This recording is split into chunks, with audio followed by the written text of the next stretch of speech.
All right, let's jump right in. We're going to talk about a real hero today, from way back in the day. This was a guy who believed that one of the most important books in the world, well, it shouldn't be a secret. It should be for everyone. His name was John Wycliffe, and believe me, his courage changed everything. So I want you to imagine something. What if the most important book you can think of was locked away in a secret code?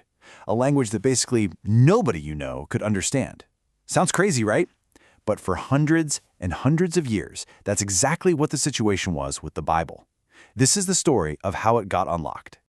Okay, so picture this. We're hopping in a time machine back to England in the 1300s. Now, back then, faith was a huge part of everyday life. But the actual Word of God, it was kind of like a whisper in the wind. You couldn't just read it yourself. You had to hear it from someone else in a language that sounded, well, totally foreign and strange. And this right here really lays out the problem. On one hand, you've got the Bible in Latin. Only super-educated priests and scholars could read that. For everyone else, farmers, merchants, families like yours, you just had to trust what they told you it said. But Wycliffe, he had a different idea, a huge idea. He imagined a world where anyone, and I mean anyone, could pick up the Bible and read it in plain old English for themselves. So this is where our guy, John Wycliffe, steps onto the scene. And get this, he had this incredible nickname, the Morning Star of the Reformation. Cool, right? But why? Well, think about it. The morning star is that first bright light you see just before the sun comes up. It's a promise that a new day is coming. And that's exactly what Wycliffe's ideas were, a sign that a huge change was on the way. So who was this John Wycliffe guy?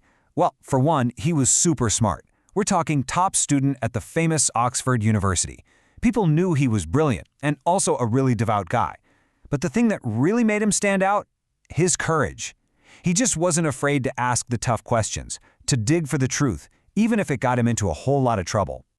Wycliffe was what we call a reformer, and that's a pretty simple idea when you break it down. A reformer is just someone who sees something that's wrong, something that's broken, and instead of just shrugging their shoulders, they say, no, we got to fix this. Wycliffe looked at the church back then, saw some major problems, and decided he was going to be the one to try and make it right. You know, the deeper Wycliffe got into his Bible studies, the more he started to get this feeling that something was off. He was reading one thing in the Bible, but then he'd look around at what the church was actually doing, and it just didn't line up. And being the kind of guy he was, he just couldn't let that go. He knew he had to say something. And his first big fight? It was against these groups of monks called friars. Now here's the thing. Friars were supposed to be all about being poor and humble, but in reality, they'd become super rich and powerful, and Wycliffe could see that they were actually hurting people, not helping them. So Wycliffe didn't just whisper his complaints. He spelled it out for everyone. He said, look, these friars are taking money from the poor. They're teaching that you can buy God's forgiveness, which is just no. He even called them out for convincing young people to abandon their families. His final point was simple. Their whole system, he said, was a sham and went against everything the Bible taught. And it wasn't just him. Regular folks were feeling it too. Just listen to this quote from back then. People felt like they were being eaten away like a cancer by all this greed. I mean, wow. They were desperate, and they were really hoping someone would stand up for them. Yeah, as you can probably guess, the guys in charge were not happy about this. They tried everything to silence him. They dragged him to trial 3 different times. But every single time, something wild happened. The first time, powerful nobles and a huge crowd showed up to back him. Another time, the Pope himself demanded his arrest, but then the Pope died, and the whole thing just fell apart. He kept getting away with it, walking out a free man. But all this danger, all these enemies, it didn't scare Wycliffe off. Actually, it did the opposite. It pushed him towards his biggest, boldest, and most dangerous idea of all. And this was the idea that was really going to change everything. Okay, so you have to hear this story. Wycliffe gets super sick, so sick everyone thinks this is the end. And who shows up at his bedside?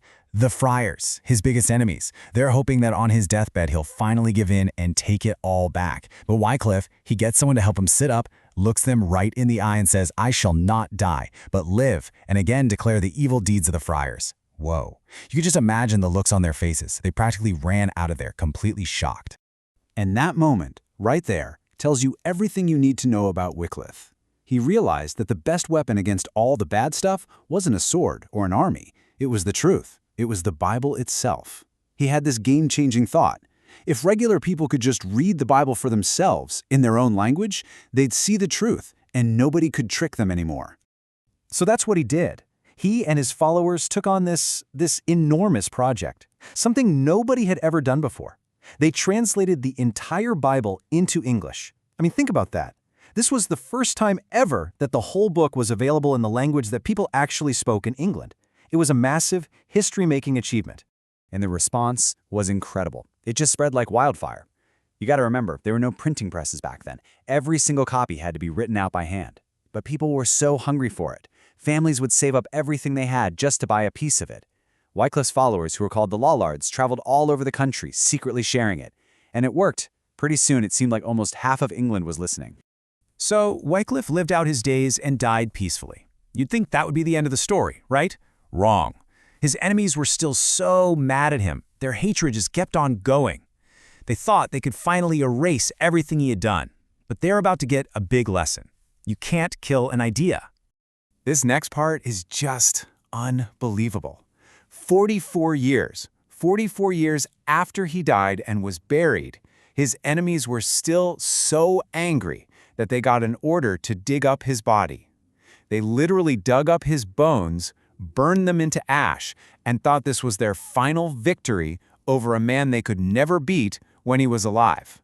But, and this is the amazing part, their act of hate totally backfired. They took his ashes and threw them into a little river, but that river flowed into a bigger one, and that one flowed into the ocean, and the ocean, well, it touches the whole world. So the very thing they did to try and destroy his memory became this perfect symbol for how his ideas were now going to spread everywhere, all across the globe. And that's just what happened. His work was far from over. His followers, the Lollards, kept preaching in secret for hundreds of years. His writings got smuggled to other countries and inspired other reformers, like a guy named John Huss. Wycliffe basically lit the fuse for the giant explosion of the Reformation that came later. He proved beyond a doubt that the courage of just one person can change the world. So at the end of the day, Wycliffe's story leaves us with this one big question to think about. He was just one person, right? A smart guy with a big idea and the guts to see it through, even when things got really, really tough. It just makes you think, doesn't it? How much can one person's courage really change the world? Well, if you look at John Wycliffe, the answer seems pretty clear. Just about everything.